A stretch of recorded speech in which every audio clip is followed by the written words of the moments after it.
અને આ વચ્ચે મહત્વના સમાચાર મળી રહ્યા છે। પરસોત્તમ રૂપાલાની મુશ્કેલીમાં થઈ શકે છે વધારો, કારણ કે ચૂંટણી કમિશનમાં રૂપાલા વિરુદ્ધ ફરિયાદ થઈ છે। જી હા, સંજય રાઠોડ નામના વ્યક્તિએ ફરિયાદ કરી છે।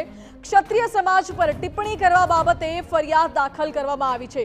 રાજ્ય ચૂંટણી પંચે રાજકોટ કલેક્ટર પાસેથી સ્પષ્ટતા માંગી છે। મહત્વનું છે કે ચૂંટણી પ્રચાર દરમિયાન પુરુષોત્તમ રૂપાલાએ રાજપૂત સમાજ વિશે, ક્ષત્રિય સમાજ વિશે ટિપ્પણી કરી હતી। વિવાદાસ્પદ ટિપ્પણીના કારણે ક્ષત્રિય સમાજમાં રોષ ફેલાયો હતો। વધુ જાણકારી સાથે જોડાઈ ગયા છે સંવાદદાતા કિંજલ। કિંજલ, લોકસભાની ચૂંટણી નજીક છે અને પુરુષોત્તમ રૂપાલાની મુશ્કેલીઓ હજુ પણ વધી રહી છે। જી બિલકુલ એવું ચોક્કસ લાગી રહ્યું છે, કેમ કે જે રીતની એક ટિપ્પણી પુરુષોત્તમ રૂપાલા દ્વારા કરવામાં આવી હતી ક્ષત્રિય સમાજને લઈને, ત્યારબાદ અનેક જગ્યા પર ક્ષત્રિય સમાજ દ્વારા જે વિરોધ છે તે કરવામાં આવી રહ્યા છે। તેની સાથે જ હાલાકી પુરુષોત્તમ રૂપાલાએ માફી માંગી છે, ત્યારબાદ પણ વિરોધ છે તે ગાંધીનગરથી લઈ અને સૌરાષ્ટ્ર સુધી યથાવત છે।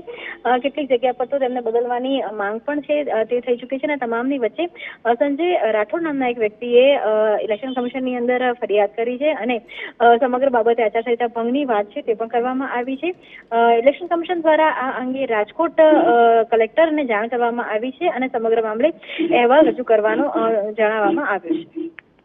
જી કિંજલ, બિલકુલ આભાર આપનો। મહત્વનું છે કે પુરુષોત્તમ રૂપાલાએ રાજા રજવાડાઓ અંગ્રેજો સાથે વ્યવહાર રાખતા હતા તે અંગે એક નિવેદન આપ્યું હતું અને ત્યારબાદ વિવાદ વકર્યો હતો, જેથી ક્ષત્રિય સમાજમાં રોષની લાગણી હતી।